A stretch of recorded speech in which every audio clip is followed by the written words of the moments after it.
Good morning mga idol, for today's video magluluto ako ng adobong paa, tawagin nila Adidas. Ayan yung paa mga idol, pinalambutan ko kasi sa ano yun, pinakuluan ko muna ng tubig para madaling maganda yung pagkalambot niya.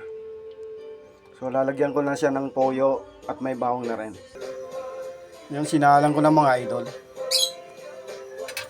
sinalang ko na yung nilagyan ko na ng toyo, bawang at paminta. Mamaya ko na lagyan ng suka yan pag kumulo ng kumulo. Ayan oh, sarap ng adobong paa Adidas mga idol. Kaganyan naman talaga ang pagka-adobo mga idol, napakalambot siya. Ayan oh, sarap ng adobong paang manok. Adobong paang manok Polans. Yan, nakaluto na ako ng pananghalian nila